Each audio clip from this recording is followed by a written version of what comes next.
Ladies and gentlemen, please welcome this evening's guest moderator, Nigel Smith from IndieWire, and tonight's guest, Noomi Rapace. Good evening. Thanks, everyone, for coming out tonight, and thank you, Noomi, for being here. So let's get a little context out of the way first and explain the origins of your character and her kind of unique and complex relationship to Colin Farrell's character. Yeah. Hi, everybody. I play this young woman, Beatrice, who was hit by a car like a year ago. And she almost died. She woke up at the hospital, and she kind of wished that she would have died instead because her face is destroyed. And then she goes through all those steps of plastic surgery, but she can't see that her face actually improved, and she looks much better when you see her in the movie. She still sees herself as a freak. And she lives with her mother, Isabelle. And her mother is very, she's so pretty and beautiful, and this French petite woman. And it's almost like Beatrice's life is on hold. And then she sees Colin kill someone, actually, in his apartment. They live across each other. And then she kind of realizes or understands that that's her solution. If she can only get this man killed, the one who did this to her, she will actually get free, and she can kind of go back to life and start to live again. So that's kind of how it starts, and then things kind of doesn't really go that way. There's a lot of twists and turns. Yeah. That we shouldn't reveal for the audience here. Now this marks, your big reunion with the director of The Girl with the Dragon Tattoo, the film that kind of made your name here in North America. But it's not only his first English language feature. It also, watching it, I was kind of drawn to the parallels between the two characters of Lisbeth Salander and Beatrice in this film, and that they're both vengeful heroines, and they both have very kind of dark pasts. Did you draw the parallels when you were first approached, or was it just happenstance that the two movies you did with Niels are kind of similar in tone?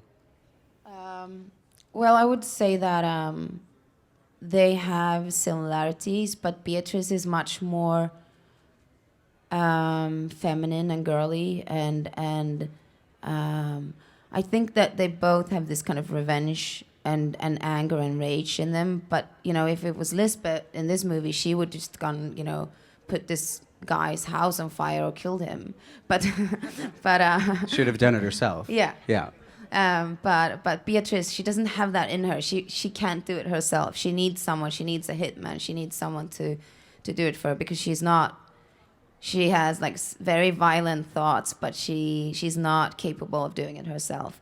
So there's similarities, but also they're quite far away from each other in many ways. We're going to show a scene from the film. It's a quite pivotal scene that occurs within the first 20 or so minutes that sets the plot in motion. Pretty intense. So let's talk about the makeup in the film. I want to know how important it was for you in forming the character, and also how long it took you each day to put the makeup on before you went to set.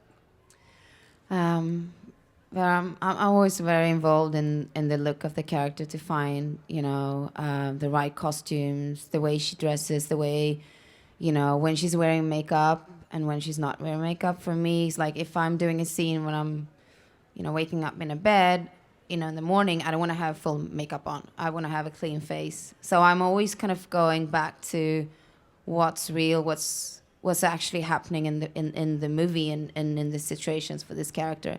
So it was a journey to kind of find how much we should do, how many scars we should put on, because I wanted more scars, but I always want more. And then I think that she sees herself in one way, and the world sees her in a different way. And I think Niels, the director, was trying to kind of help me see it from the other perspective. So I had to kind of, I'm quite stubborn, but I had to let go. I think it took me 3 hours every morning, and I'm really restless. I find it really hard to sit still for that long. So I put on really loud music and was really struggling to be still. I was like, I need to stand up. I need to just go out for coffee. So, and I also think that Beatrice is trying to hide the scars by kind of putting a lot of makeup on. She's, she almost dresses like a doll, or, she's very feminine, and she's almost like overdoing it to kind of even up the ugliness that she sees. And you mentioned earlier that your mother in the film is played by Isabelle Huppert, which surprised me watching it. You don't normally see her in English language films, let alone action films. How exactly did she become involved? Was it you reaching out to her, or was it just that she was really attracted to the material? Well, Niels and I talked about, and Joel Wyman, who wrote the script and who was one of the producers, that, who is number one on our wish list. And we all loved her, and it was like, but she says no to everything, it's impossible. She's never going to do it. And then Niels reached out to her, and I don't think she was available. It was like difficult, and and then it kind of looked like she wouldn't be able to do it, or that she didn't want to do it. And then I wrote her a long email just saying how much I adore her and love her, and that she's one of my heroes. And I've been inspired by her since I don't know how long. When I saw The Piano Teacher, I was so blown away, and I just couldn't let it go. So for me to have her in the same movie, and her playing my mom, was a dream coming true. So and she's a very strong-minded, amazing woman. What did you learn from her on set? Did she give you any kind of career advice? No, not really. But I remember that she, after a take, she went over to the monitor and looked at herself, and she had, like, she wanted them to kind of change the light a little bit, something, and I was like, I can't watch myself. I never see myself, I find it really hard. And she was like, you learn, because when you have to, the more you can kind of be aware of things, and, she said to me that she didn't look at herself when she was younger, but when she kind of now she does. And she said you will be able to separate things.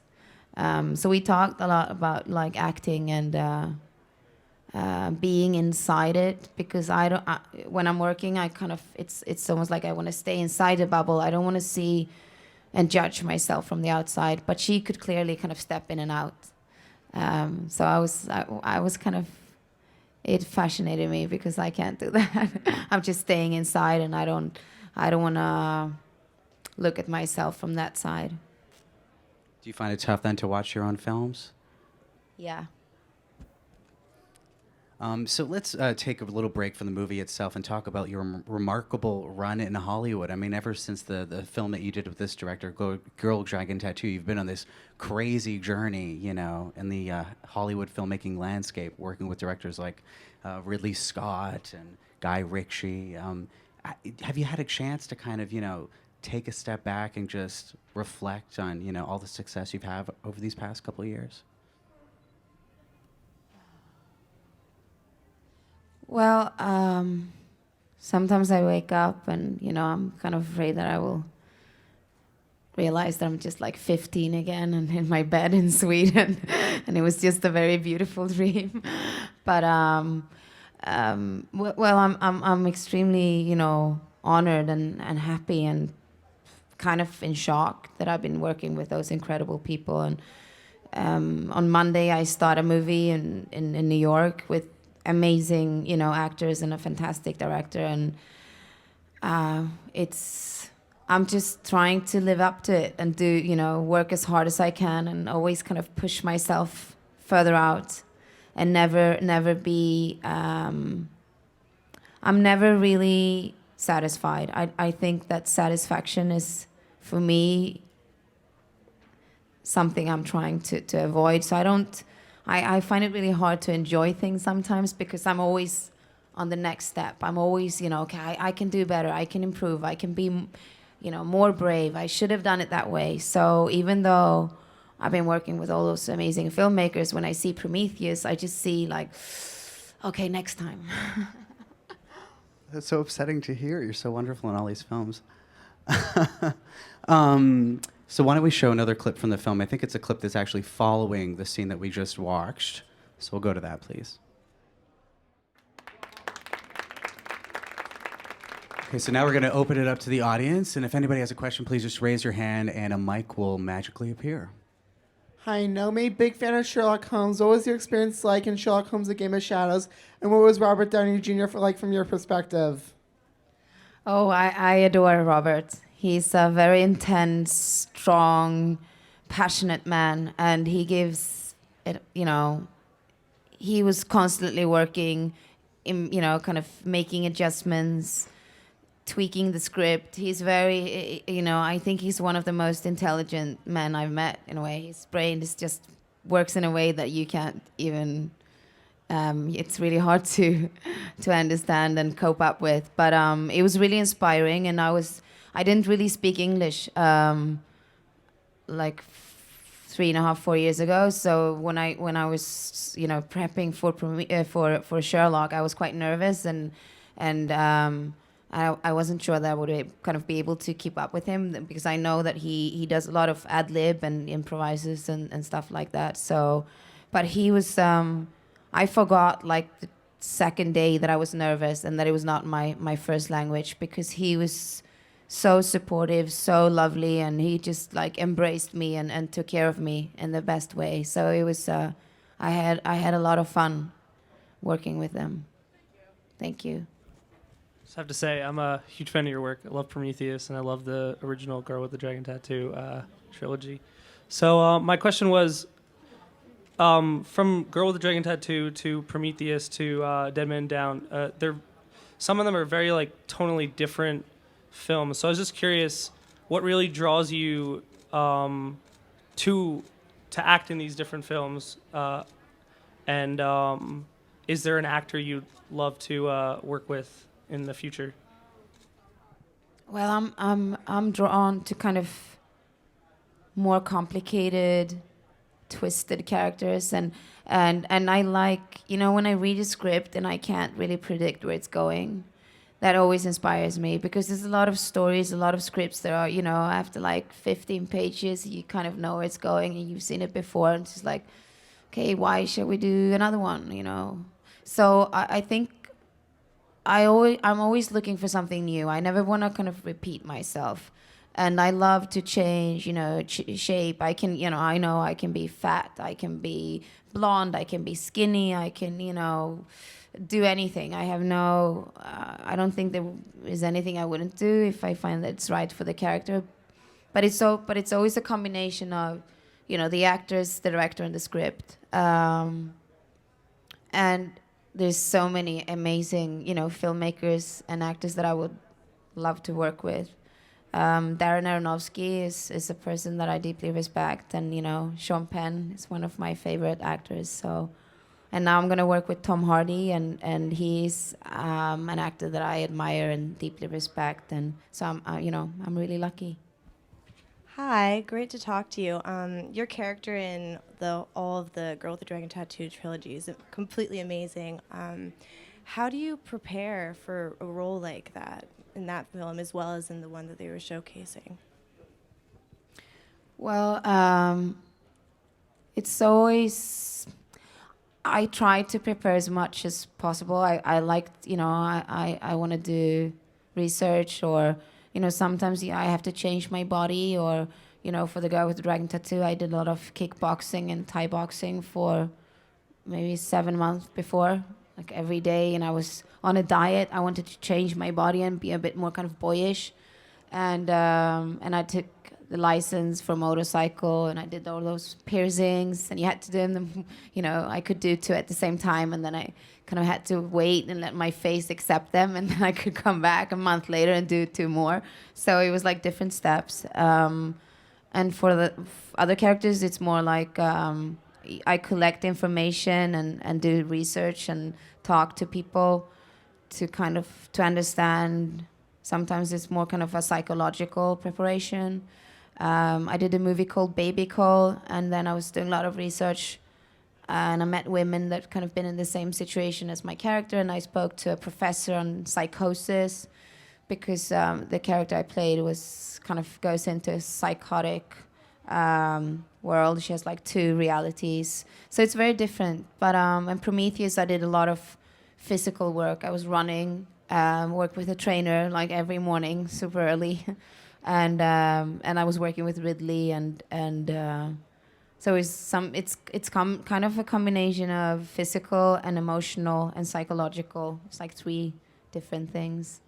You were telling me earlier in the green room that on this film you only had something like 4 days to prepare for it, which is pretty remarkable given the complexities of the role. Yeah, I came straight from Berlin. I did a movie called Passion with Brian De Palma, and I finished like May the 2nd something, and I flew straight to Philadelphia, and because they pushed the movie so I could do it, so it was not really, I couldn't really say, hey guys, I need 2 more weeks. So I had to kind of jump straight into it. But because I knew Niels since before, it kind of felt like it was doable, because we have a close relationship, and we don't need to kind of dance around and be polite. We can go straight into the conflicts.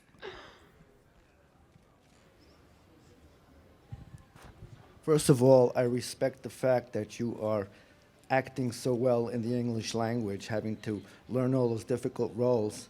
And second of all, do these difficult scenes give you nightmares? And do you dream in English or in Swedish? Well, I actually dream in English. Yeah, and I was at the gym yesterday in the morning and doing like sit-ups, and I was like 1, 2, 3, 4. I was like, what am I doing? It's. But I did that switch once before when I was a child. I moved to Iceland when I was 4, and then my mom told me that I just in a month or something I just switched into Icelandic, and. So it's almost like my brain switched now. But I have, I was not really, I didn't really go to schools and stuff, and I was not a good student. So I don't know, any grammar, and everything I know is just by like listening to people, watching movies, talk shows. I kind of learned English just on my own. When I did Prometheus, when I did that scene with the cesarean, when I take my baby out. Alien baby. My baby. It messed me up quite a lot. I remember I dreamt that I woke up and I went into the bathroom and I looked at myself in the mirror and I was turning black. Like I saw that my face was like cracking and turning black.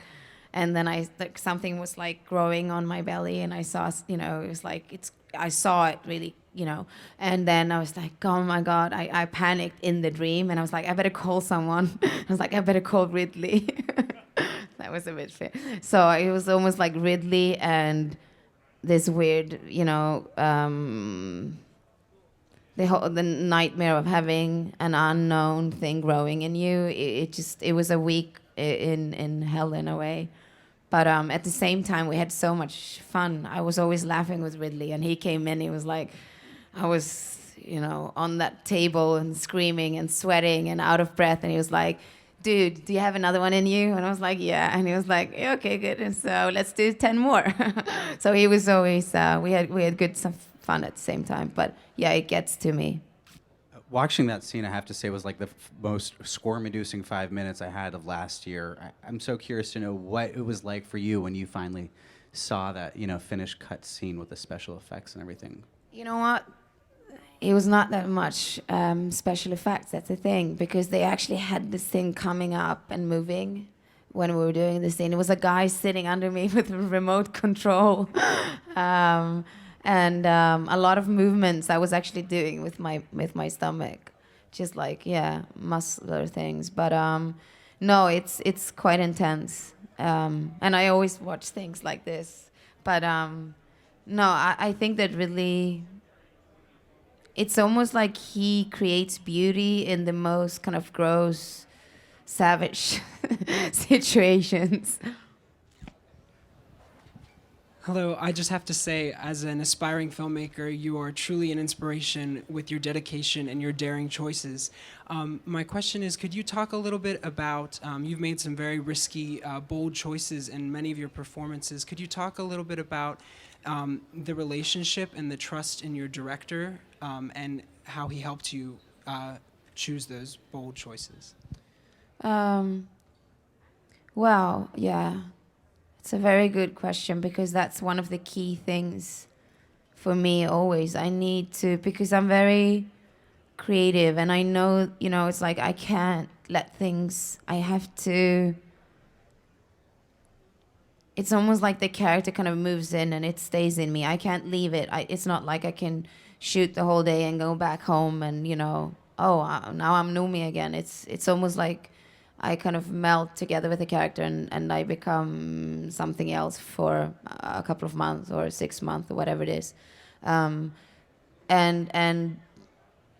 most of the directors I work with invites me and kind of like to have that conversation and dialogue about things. So because I get, I always have ideas and things I want to try or change or...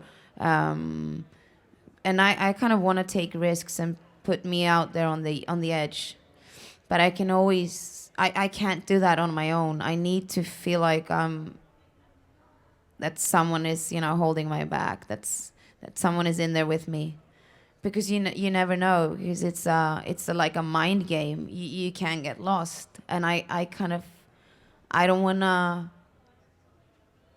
hold back things or do safe choices. I want to go as far as possible, but it's only possible if you have someone in there that kind of knows what you're doing.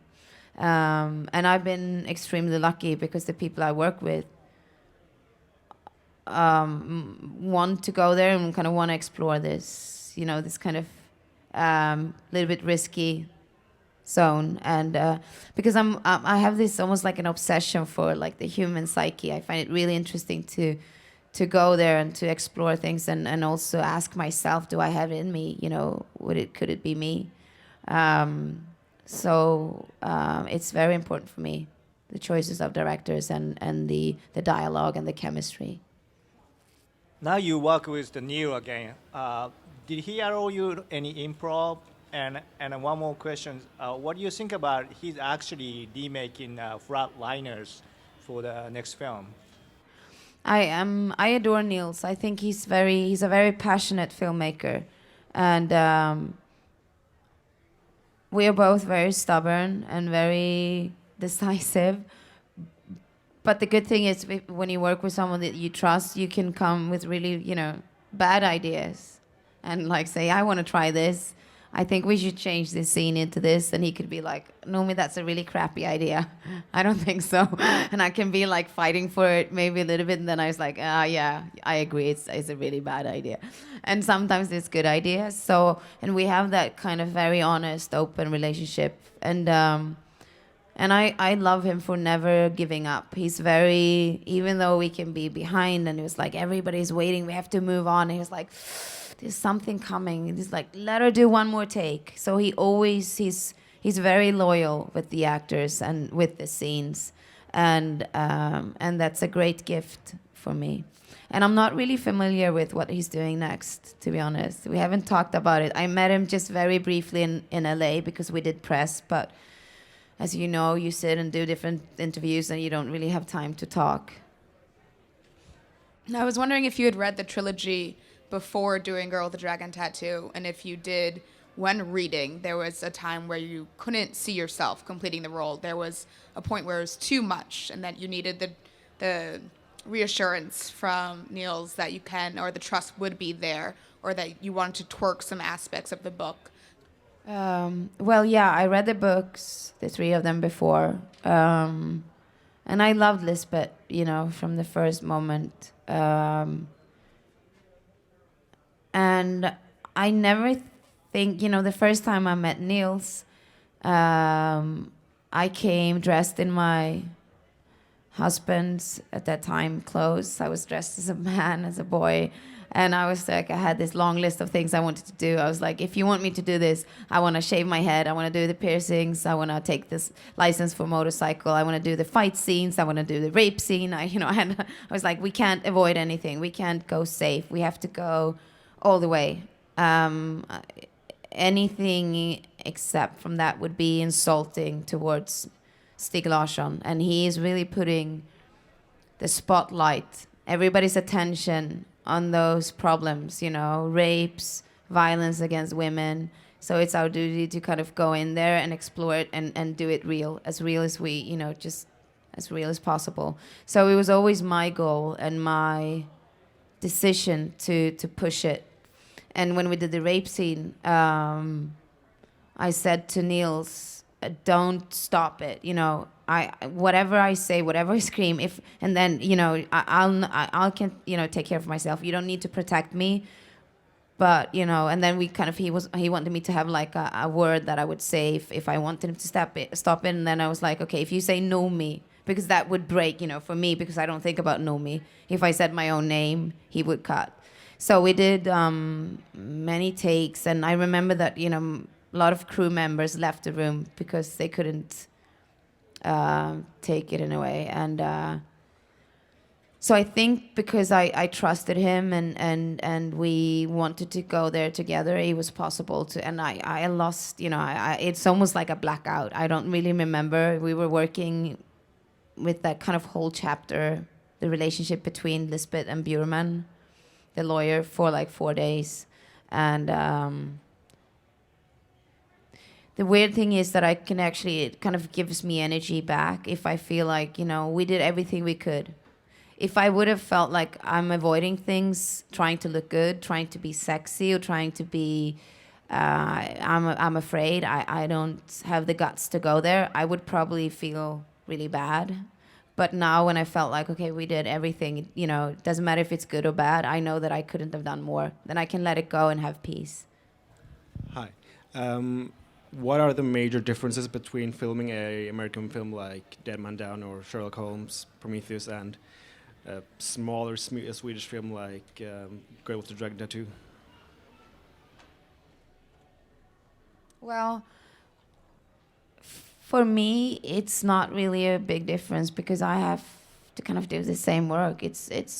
I'm always trying to find a way to not pretend, to not lie, to not fake things. I need to kind of run everything through my own blood system and try to erase and delete the distance between me and the character to kind of melt in together with her. So, and then I kind of forget about everything around me. If I have a really big trailer with like PAs and assistants and people working for me, or if it's just like, a very small set with only like 20, 40 people in the crew, it doesn't really affect me that much, to be honest. So I think that it's probably, when I spoke to Niels, for him it's quite different, I think, because if he is a kid, he has bigger tools to play with and bigger toys. I have to do the same work, and I don't really care if it's a big studio movie or if it's a small indie film. Well, thank you so much, Noomi. And the film comes out this Friday.